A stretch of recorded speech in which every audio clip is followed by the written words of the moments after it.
HACR's Leadership Pipeline program provides a complete set of custom experiences, all designed to help mid-level managers in corporate America climb the corporate ladder. Dive deep into a fuller understanding of corporate trajectories. Learn how to create an executive presence.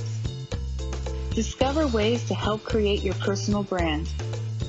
Find out how to search for and connect with a corporate mentor. Connect with a community dedicated to supporting you in confronting the unique challenges we often face. For close to 35 years, HACR has led the way in advancing Hispanics at every level in corporate America. Come be a part of our program. Come be a part of our community.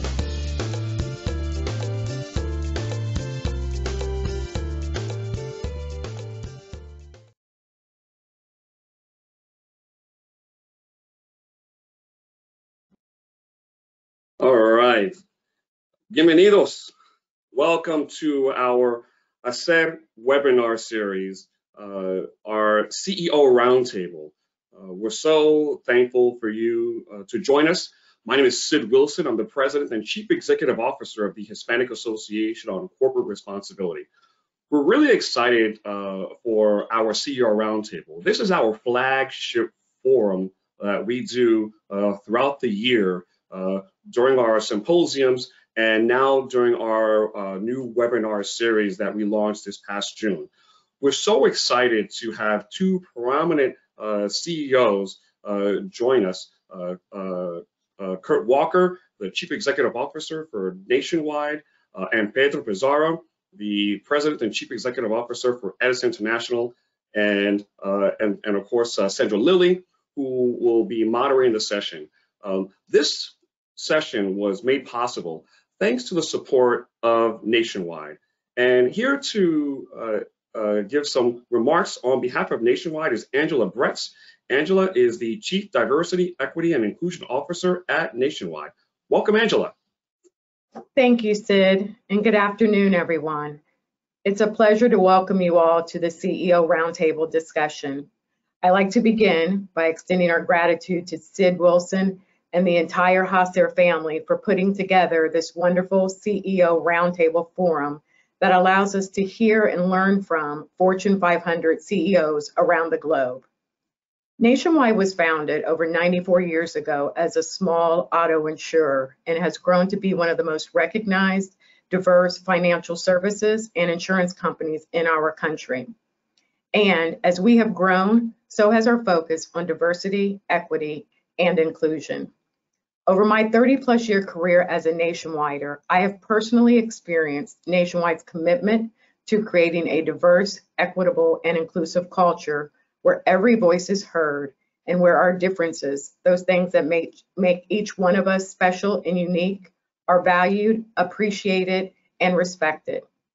We know that having an inclusive culture, a culture where everyone can thrive, is fundamental to our success.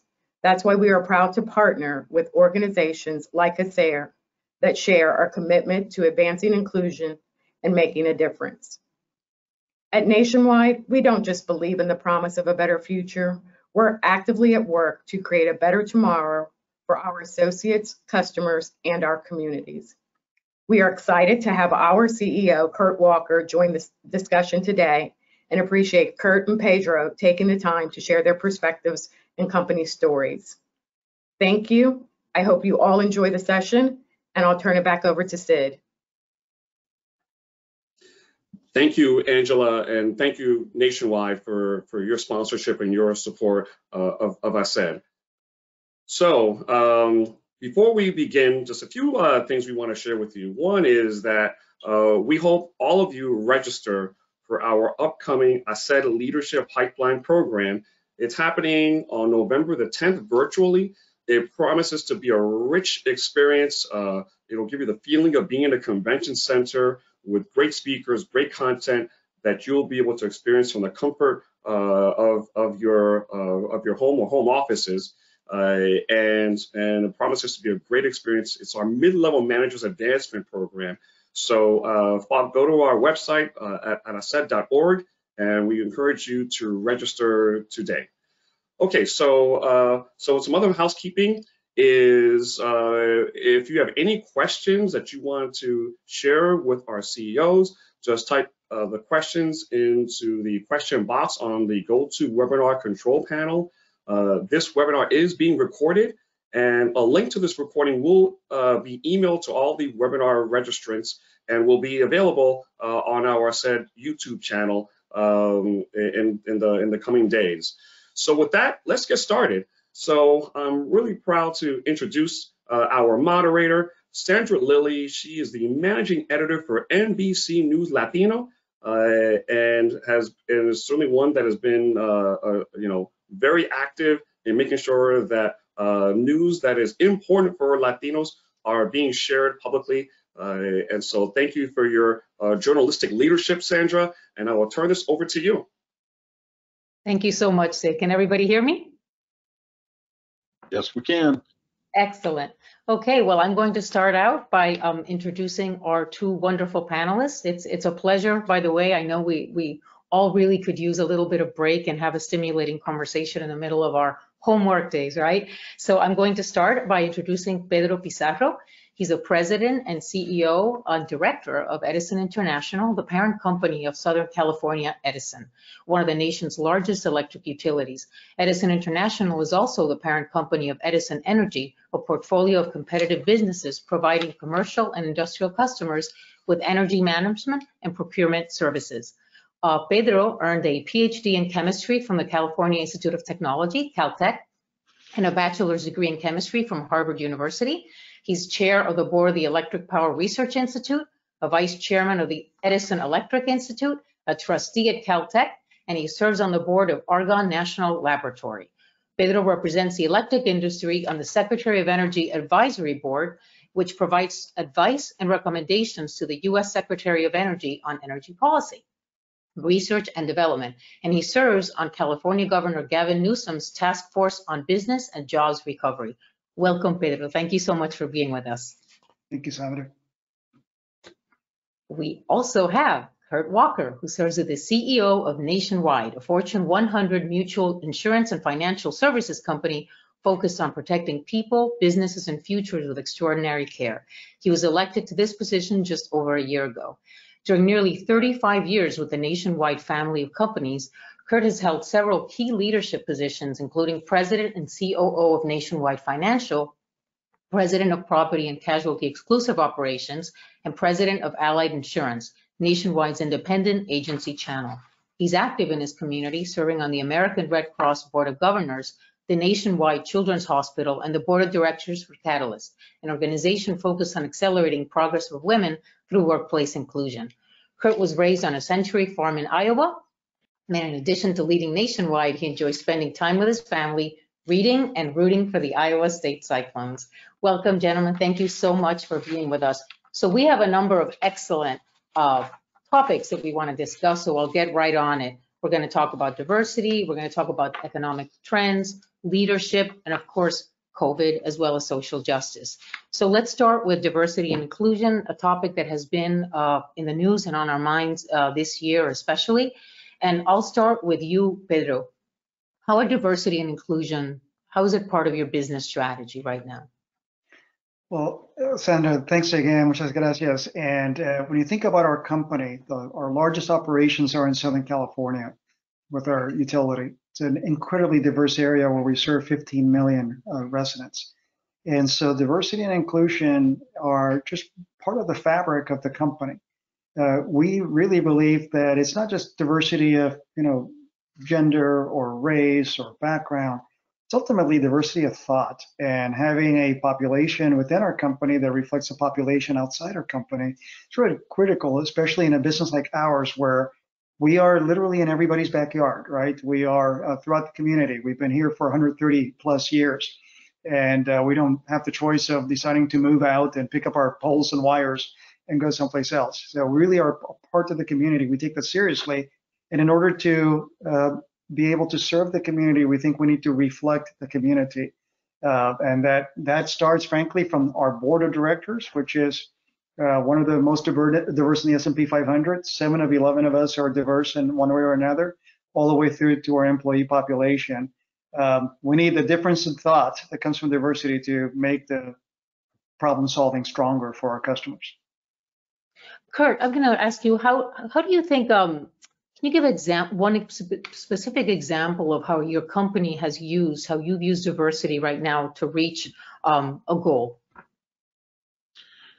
Yeah, so one of the things that we believe is it starts with the tone at the top. And we really want to emphasize that we need to look like the communities that we live and work in. So similar to Pedro's situation, our board's diversity of independent directors is 26%.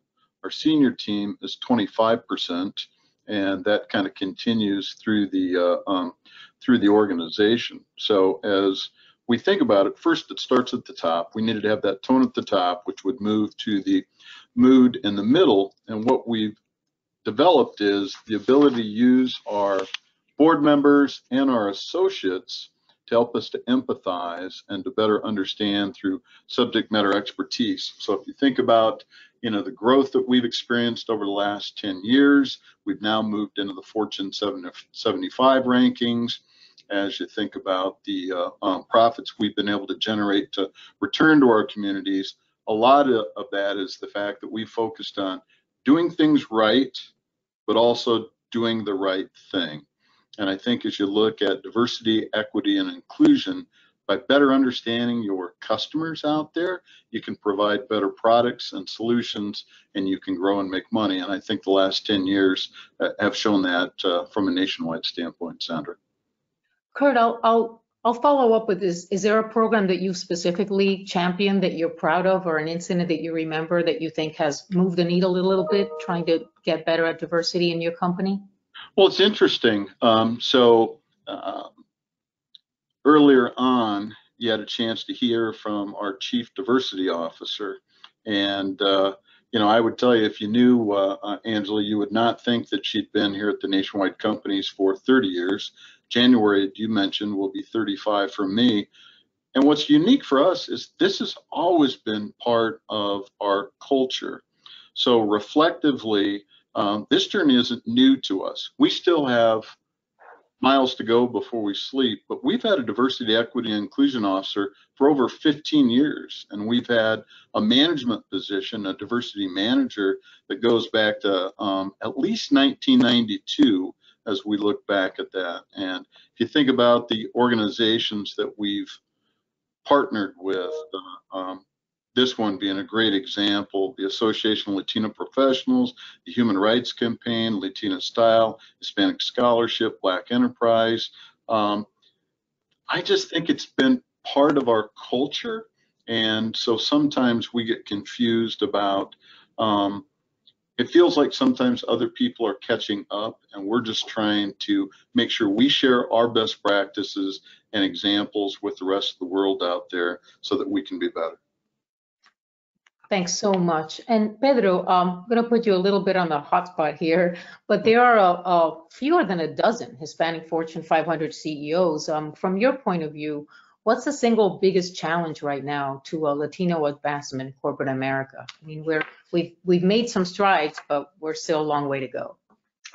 Yeah, those are the numbers today, and hopefully there won't be the numbers in the future. I really think this is broader than, frankly, what any one company or any one organization can do. We need to recognize that we do have a long history in the country, whether you're focusing on Hispanics and the Latinx population, whether you're focusing on other diverse populations. There's a lot of work that we need to do across our country in ensuring that we have the systems built up to start all the way from the little school kid who needs to get a strong education and a strong foundation, regardless of his or her ethnic background, regardless of their socioeconomic background. We need good schools, starting from kindergarten or pre-K on, all the way through to access to a strong educational system, whether somebody's headed into college or into the trades. And so, I think it really starts there, Sandra. Now, beyond that, I think for all of us as corporations, let's face it, we've all been through a history that has mimicked the history of the country. Edison today, I think, is a very different company in terms of its mindset than Edison 50 years ago. And that's because the country has a very different mindset. I've been pleased to see, some good come out of something very bad, right? As we have all reacted to, the murders of George Floyd and Breonna Taylor and Ahmaud Arbery and others, particularly for the African American community. And as we've seen those injustices reach out to other communities, what encourages me about that is that it's changed the conversation in our country. And now it's not just, Hispanics talking about Hispanic issues or the Black community talking about Black issues. You're seeing really a lot of society galvanizing, coming together in a single conversation about how we can collectively address systemic injustice and help bring equality, across the board. There's a role we need to play. So I don't want to get off the hook here. There's a role each of us needs to play. And so I'm sure we can get into this later, but when I think about some of the commitments that our company has made to diversity, equity, and inclusion, including things like, targeting an area that we know is a soft spot. If you look at our traditional line crews, right, there's, if you look across the country, there is more that we can all do in the utility industry to increase certainly the gender diversity as well as the ethnic diversity of those crews. So we just committed, for example, $1 million over the next few years to pilot an apprenticeship program, as a scholarship program, to help increase diversity in that area. That's one small step, right? But I think it's those small steps that add up to where if you have the strong educational foundation, if you have great access, the right sort of open access to positions, and if you then have, frankly, a Hispanic community that is going to work hard and is going to have individuals who are trying to prove themselves and show the stuff that they have, right, which is great stuff. As long as those doors are open, I know that our community can walk through those doors and ultimately be accepted. And so that there'll be more than just a dozen of us in the S&P 500 who happen to come from this background. So that there'll be greater representation in the boardroom, and so that will spread out across the broader workforce. So, sorry, a long answer there, but it is literally a long answer in terms of all the pieces that have to work through society, starting with the educational system all the way through to access and openness and equality in the institutions that serve our communities. Thanks so much. And in fact, you answered the next question that I had for both of you. So I'll turn to Kirk, but Pedro mentioned something specific in his case. They looked at the line crews and they came up with a sort of program or solution to sort of address and sort of create more diversity in that sector. Kirk, has your company done anything, a program for mentoring or any steps that you've taken that have sort of shown you how one program or one initiative can make a difference? Yeah, so one of the many things that we have focused on is our associates want to be able to look up and see people that they can empathize with. So as you look at some of the work that Angela leads from diversity, equity, and inclusion, we have touch point programs. So we have assigned people to mentors, people that look like them, that can empathize. And I've never been a person of color, but I do know that I know I know the difference between right and wrong, and I do know that I can help to sponsor other people. So the touch point programs that we have, where we have mentorships and sponsorships set up, we connect diverse associates to diverse leaders, and then we have executive sponsors that we align back to the arts. Then we have a mid-level program that's focused on diversity of high potential programs, and then some of the other things that we're doing from a partnership standpoint. But the touch points program, the ability for someone to have a scheduled sit down, be in a private situation, and to be able to say, what was it like for you, and what can I do differently in this space? And those are formal but informal. And what's interesting on those is, in many cases, those are designed for a year. Those become lifelong friendships and lifelong relationships, and they probably move more into a sponsorship than a coaching situation. So those are all making a difference for us. And we schedule those with diverse leaders, but we also schedule those diverse associates with senior leaders. So I have several of those people as well. The sponsorship comes in so many different ways. Thank you so much, both. I love the fact that you gave specific sort of actionable programs that other folks can sort of look at and take as examples. So let's shift to a slightly different topic now, and that's the economy. It worries all of us, and it's so tied to COVID. Can you both share economic lessons that you've learned and that you're talking to your fellow company members about during this downturn? We'll start with Pedro. Sure, and we've certainly seen the economic impacts in California, and seen it as well with our Edison energy business working across the country. But a couple of thoughts on this. First, the impact has been deep, and we see it in our sector. One of the metrics that we've all been following has been energy use, right? So energy consumption for our company is down around 4% or so relative to forecast pre-COVID. I think that's a good indication of what the impact it's having across the broader economy, right? Inside that, what we're seeing is increased residential use and decreased commercial and industrial use. In the case of our company, we have something called decoupling, so our revenues are decoupled from our sales, so that we have an incentive to help customers save energy. But I think it's an important reflection of the macroeconomic impact across a community. Moreover, this is a theme that our Governor Newsom in California has emphasized in this task force that I've been a part of, that got set up after the coming on board of COVID. It's not just about the economic impact that across a broad state level. It's also about the disparate impact that the economy has had on communities of color. And we've seen that really in spades across California. And so a lot of where we've been focused on has been, how do we help in those communities to help lift folks who are getting a greater share of the burden that's been created by this disease and by the impact it's had on small businesses and small commerce, across the state and across the country. And so, we did a number of things like suspend disconnections for non-payment for our residential customers, as well as for our small commercial. We've now gone back to more business as usual for small commercial, but we're working hard on things like payment plans to help those businesses, come along.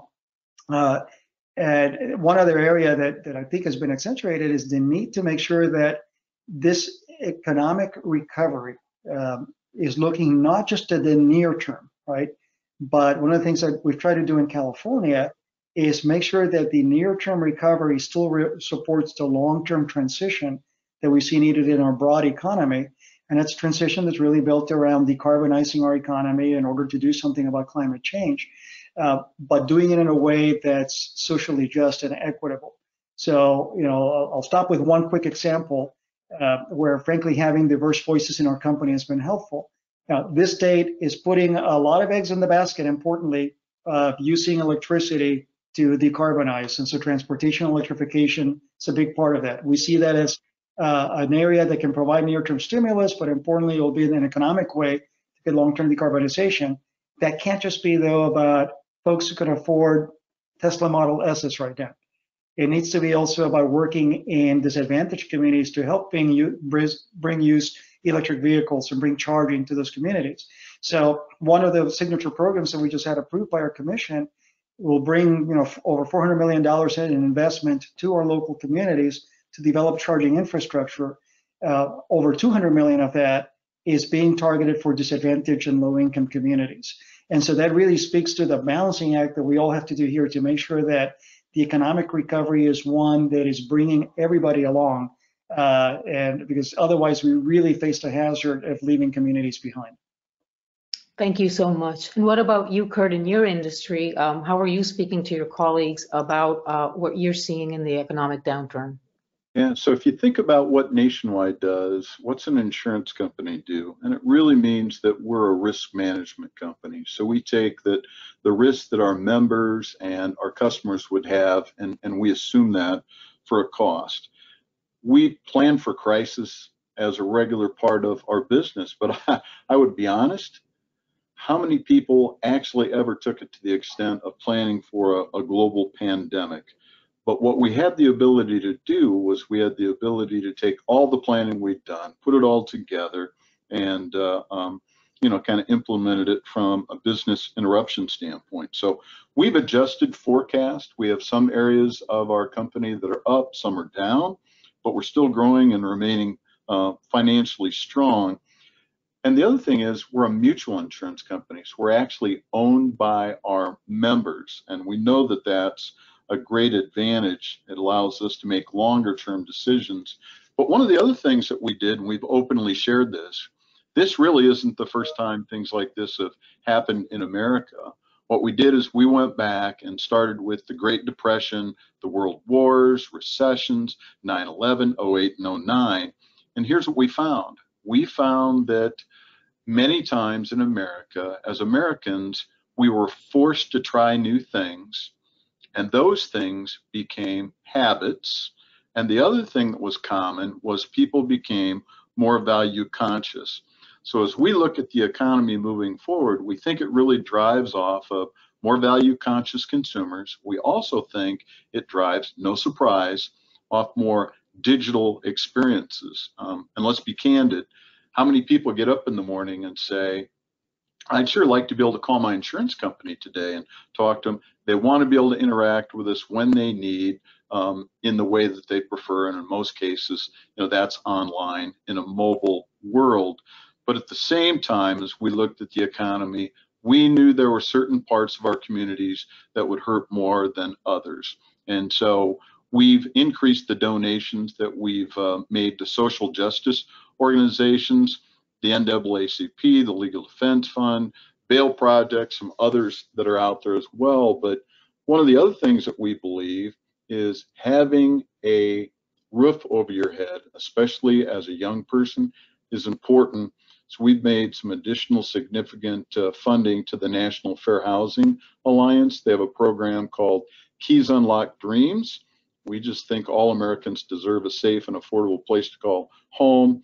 And then the other thing, as the economy's changed, we want to make sure people continue to prepare for the future. So we've launched the Financial Alliance for Racial Equity.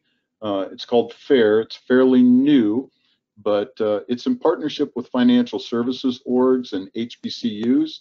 And the goal is really to help build economic wealth in diverse communities, and then also increase the number of diverse advisors and professionals in our industry, because people would like to be able to interact with people that empathize with them. So a whole bunch of things going on from an economic standpoint. Thank you so much. And moving a little bit to get a little bit of inspiration from both of you, which I think we could all use in these times, and that is talk a little bit about your own journey.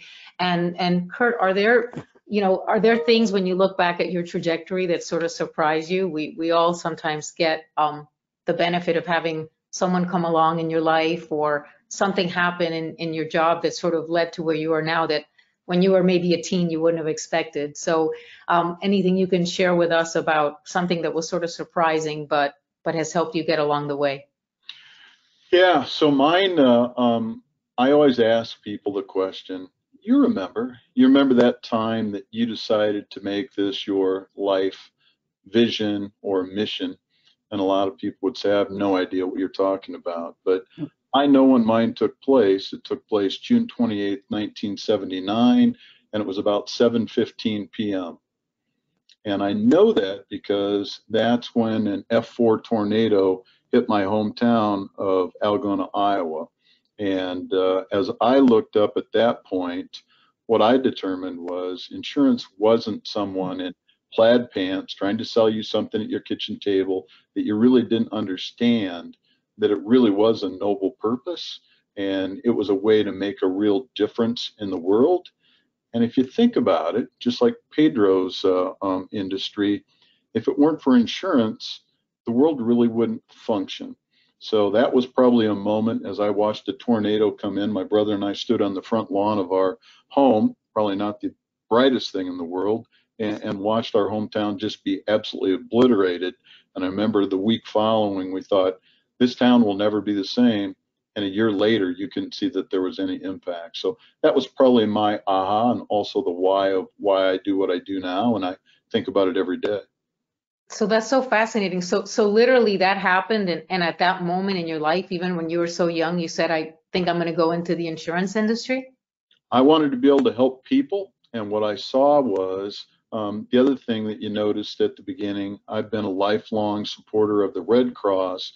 The first people that were in our hometown were the National Guard, next were the insurance companies, and the Red Cross. And as I looked up and said, you know, these are people that make such a difference. That's why I'm on the Red Cross Board of Governors today. I've always been active with the Red Cross, and that's why I believe what we do what we do from an insurance industry is so important to the world. Just like Pedro, if we didn't have electricity, how would we survive?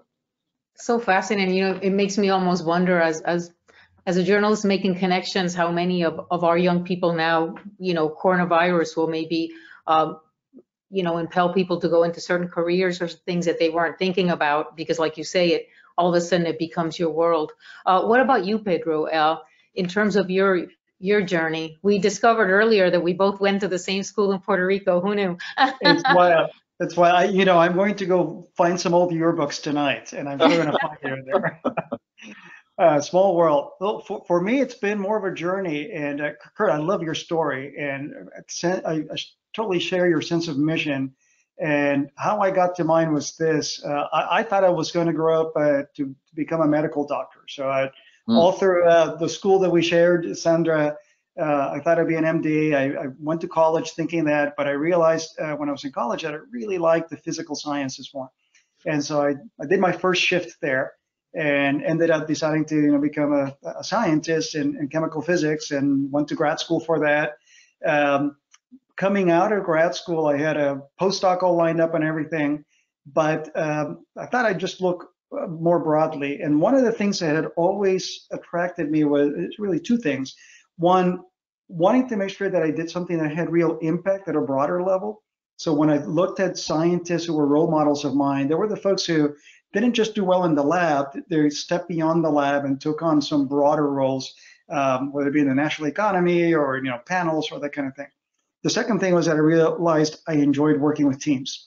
And long story short, I ended up making this big hard left turn, where instead of going on to the postdoc I had lined up academically, I went to McKinsey as a consultant. And the team environment and the idea of working on large impact, large scale problems was pretty attractive.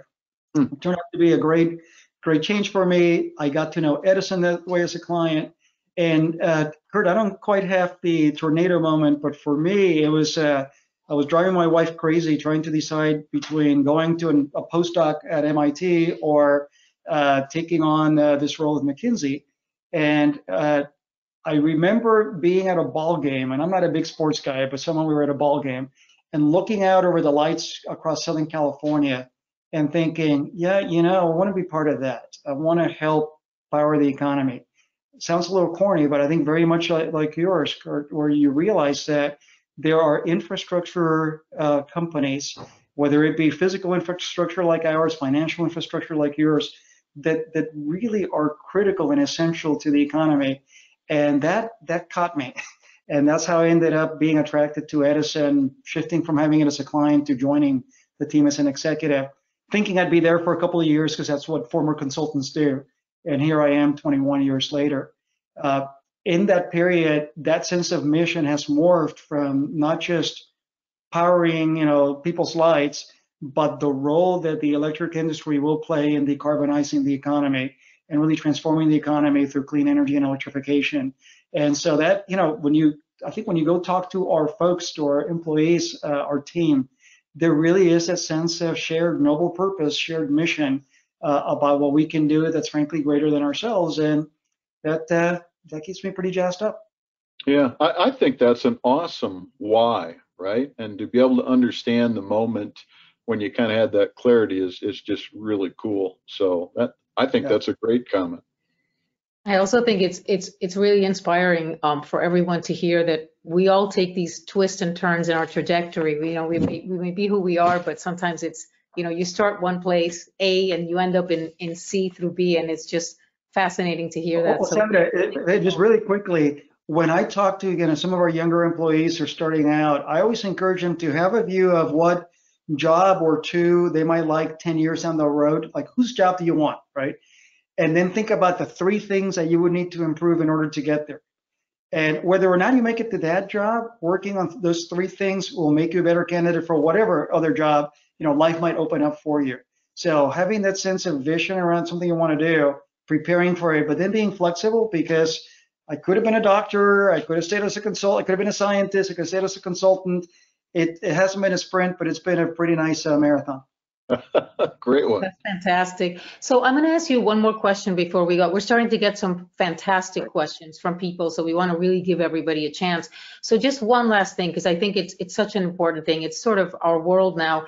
If you can both answer quickly, and I'll start with you, Kurt. How do you envision sort of the new normal in your company post-COVID, especially in your industry? Wow. So that's a great question, and it probably is a vision. Back to what I shared earlier, I mean, the pandemic has really changed habits and behaviors. From our standpoint, we accelerated our plans for a hybrid work model. So we'll ultimately have a long-term situation where it'll be a blend of work from home. So in 4 days back in February, we sent 28,000 people to their homes, and they started to work from there. They didn't go home. They went home and they worked from home. And I think ultimately we're going to have this blend in the future, probably all companies, where some people will work from home permanently. Some people will work in the office permanently. I think the jobs will probably help to define who those are. But I also think there's going to be this additional hybrid where you have people that, come to the office and communicate and collaborate for a week and go home and work from home. Before the pandemic, we already had about 18% of our associates that work from home and had for 20 plus years. And as we went back and looked at all the people that are home, 90% of our people have said, hey, I could work from home as long as necessary and I can serve customers. So today, we ultimately think we'll probably end up with 50% working from home, 50% working in our campuses. So I think that's just one of the new normals, as we would label it, that'll be true for companies post-COVID-19. That's really fascinating. And Pedro, can you share in a couple of minutes before we go to the questions, how you see the new normal changing in your company? Yeah, very, very similar. The difference for us is that we do have about a third of our workforce. We have 13,000 employees, and around a third of them had to stay working in the field in order to keep the lights on, right? Right. 2/3, about 8,500, went home basically, over a couple of days, just like Kurt's story. I'm actually proud that we sent employees home a couple of days before our governor instituted the stay-at-home orders. Yeah. We saw it coming. Similar to Kirk, I think we're going into a new normal that'll be a hybrid. And we're, letting the roles define what makes sense for folks. But I think for most folks, we're going to have that sense of flexibility. I do think, though, that it's unlikely we'll have anybody who is 100% teleworking, because there's still value and importance in human interactions. And so bringing people together, even if it's once a week, that's where, although I'm grateful that we have the technology tools that we've been able to deploy to make all of this work. I do think we're using up a lot of the built-in capital that we had developed in years of networks and relationships and emotional connection. And, we're human. I think there's something about physical interaction that matters. And so we will probably have a lot of telework, but still with bringing people in together when it's safe to do so, to still maintain the fabric of the company. The other thing I'd say, Sandra, and we maybe get into it when we get into the Q&A here, but the other big thing that's changed isn't just COVID. It's been as we were talking about earlier, the nature of the conversation around equality. And so, the things that we're all doing, the commitments we've made, we actually made some significant disclosures about our people, including not only our representation, but what we pay by ethnicity, that I'm hoping others in the S&P 500, copy. We put out commitments around philanthropy, around our procurement. 40% of our procurement today is with, diverse businesses. All of those elements of our businesses, I think, will take on a different tone, a good, really improved tone, thanks to the difficult period we've been living of both the COVID issues and the difficult racial justice issues that we're all dealing with now. I think you're right. There's such a confluence between COVID-19, between what happened with the George Floyd, with everything together, the economy, and seeing all of our American brothers and sisters suffer, that really has changed the conversation. I'm looking at the questions, and the fantastic thing about them is most of them are about this, about diversity and inclusion and your important roles in it. So I'm going to combine questions 1 and 2 because one person wanted to know about the importance of sponsorship from CEOs and C-suite executives like yourselves. And another question pointed out that you're both signers of the CEO Action for Diversity and Inclusion.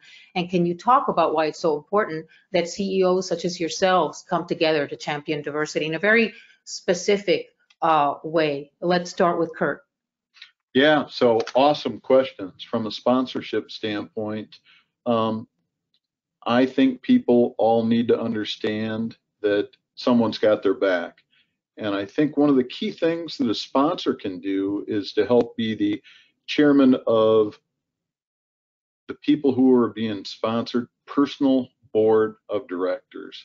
And I would urge anybody out there that's looking for a mentor, looking for a sponsor, find someone who's willing to care enough about you to give you candid feedback, right? Do not ask your mom to be a sponsor. She's been a sponsor your entire life. Moms are awesome. But find sponsors who really care enough about you to be able to say, you could be even more productive if. I think sometimes there are people at different roles that say, you know, Kurt, I can't think of anything that you ought to be doing differently. That's not true for me. I'm assuming it's not true for Pedro. So find a sponsor who cares enough to be able to give you honest feedback, and then keep an open mind and an open heart about that. And then, you know, the signers for the diversity initiatives, we've had multiples of those here.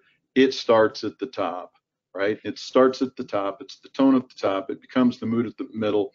And I wanted to be an example to all 28,000 associates out there that said, if nothing changes, nothing changes. And it starts with us, and we've got miles to go before we can sleep.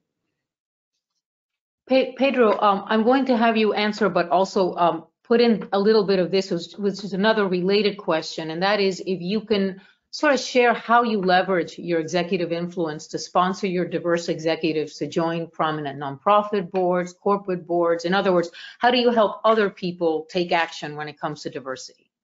Yeah, that's a great question, and really ties in with what Kurt was sharing as well. It does start with our personal leadership in this, leadership from the board, leadership from us as CEOs, leadership from our senior teams. And if I take it a couple different levels, you know, when I think about our officer and executive team at Edison, those are our senior most folks, many of them are deeply tied into the community through participation on nonprofit boards, leadership there. Again, in our company, and I suspect that just as Kurt's, we're so tied in with our local community. And, you know, part of that is the charitable contributions that we make. We donate at least $20 million a year, every year, out of our shareholder fund, not out of our customers' rates. We donate that to the local communities.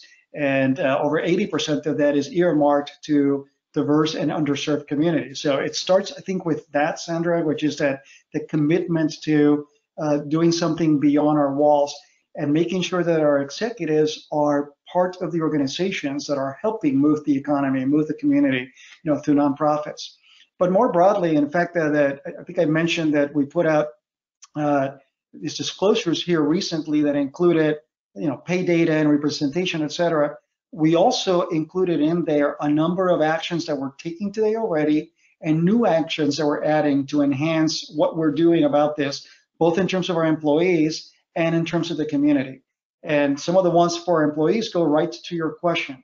You know, we have, in addition to providing, you know, greater data transparency, which I do think is part of the conversation because it really helps to get rid of the alligators in the sewer. You don't have people speculating about what the numbers are. Just put them out there, good or bad, and then, you know, people have a common grounding in that. We are doing a talent accelerator, which is very much like what Kurt was describing. We're just setting this up now. We've had mentorship and sponsorship programs over the years, but we want to goose that up now, really accelerate it by pairing officers with high potential individuals who are not executives yet. We're going to start initially with a focus on our Black colleagues, given the conversation, but that will be extended to, you know, other diverse employees. as well as the broader population. And it's that pairing. We actually stayed away from the word sponsorship because although I think it's a great word, it can imply that you're an anointed one, and just because you and I have a relationship, stuff is going to happen for you. We're talking about partnership, right? Because that also implies a two-way conversation where I think our officers will benefit a lot from hearing the perspectives of these employees, and the employees will benefit from, the help and support in their careers of having that good guidance and advice and candid feedback from our officers. We're also going to be working on the talent pipeline. I mentioned the scholarship program we have for one particular area of the pipeline around our line crews. But we also have other programs to help accelerate the pipeline. And then, career counseling is another piece where we think we can do more. And we've had good support from managers and resources in HR. But we're realizing that particularly for a number of our diverse employees, having those honest conversations about how they're thinking about their career and what tools might they want to add to their tool set be critical. So we just now begun hiring some additional career counselors going to be dedicated to doing that, to being Sherpas, as folks think about how they map out their careers, whether that's the internal things they can do or external things like you mentioned, Sandra, like board memberships and the like. Final one I'll mention is the important role of our business resource groups. I think some companies call them employee resource groups or affinity groups. And we have a terrific set, and I'll highlight, since we're at HACR here, I'll highlight our Hispanic group, LEAD, Latinos for Engagement and Advancement in Diversity. They literally award-winning. They do a terrific job, not only helping our employee pool and helping the community, but our teammates who take on leadership positions in LEAD and the other BRGs are really expanding their skill sets because they're taking on real leadership. And it's in addition to their day job, it's a service of love. It does great things for the community and for the company, but it does great things for them in terms of their career profile. Pedro, that's funny that you said that, because literally one of the questions was, and I'm going to direct it now at Kirk, but it's based on your vision to develop diverse talent, what can employee resources groups or ERGs focus on to align with enterprise goals? And that's a question we're all asking. I co-lead one with NBC News, and we want to say the same thing. How do we use these groups? How do we help our colleagues, especially younger colleagues, be able to use these groups for real career advancement and enterprise goals? Kirk? I thought that was awesome. I thought about that as Pedro was making his comments. We have 15. We don't refer to the people that work here as employees. We refer to them as associates. We think it's an extra level up. And because of that, we have 15 associate resource groups. And so they're open to all. Each one has a senior leader that sponsors them. Of the 28,000 associates we have 18,000 of our associates who are members across the ARGs, and we've seen a 300% increase in membership over the last 5 years. And I think the reason is we're starting to make more of a difference with those. So personally, I've sponsored the Pride ARG for a number of years. That's a passion for me. I've sponsored the National Latino Alliance for the last number of years. That's a passion for me. I have a adopted niece who's Latino, and I wanted to better understand her culture so it could continue. But I think the other thing is it allows us to be able to share by taking time to celebrate the diverse heritage and cultures that are out there. Hispanic Heritage Month, that's why we're doing what we're doing here today. And the other thing is, we're getting to roll out unconscious bias training across the company. So it's kind of the next step in that. All of our associates, as they come on board, go through unconscious bias training. And I think that's a big part as we move forward. But again, it's a chance to be able to, ask questions of senior leaders, ask questions of people that you'd like to be able to be a peer with, and I think there's just something magical with the resource groups. Thank you. I love the fact that you guys are giving such specific. I think it helps all of us to get ideas for our own companies and what we can do.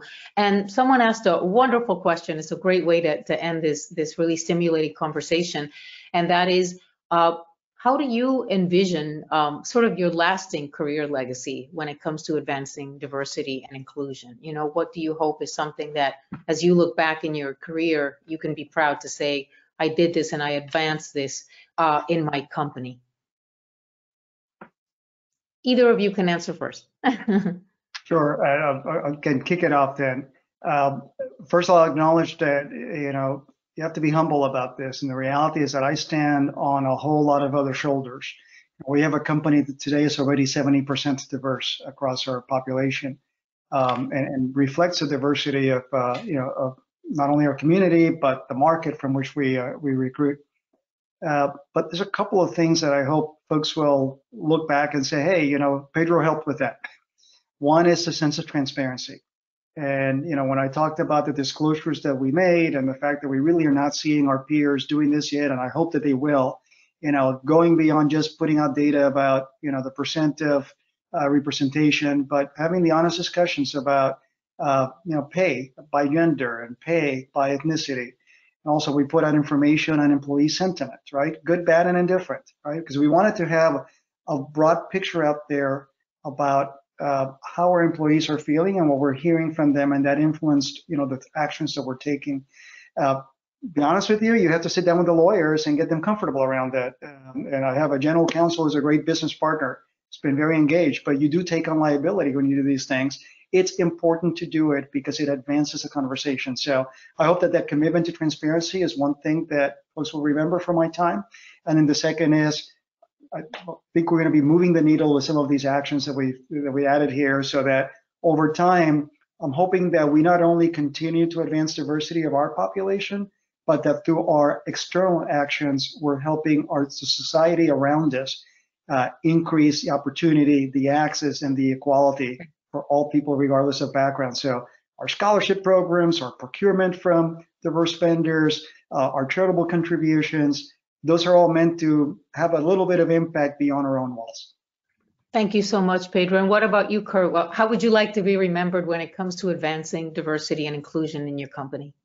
Yeah, so I think that as all leaders, what you really want in your heart and in your mind is to be able to say, I left the company better than when I began. And that starts with, what are your values as a company? And if you think about diversity, equity, and inclusion, I think it really does come down to our most important value here, which is we value people.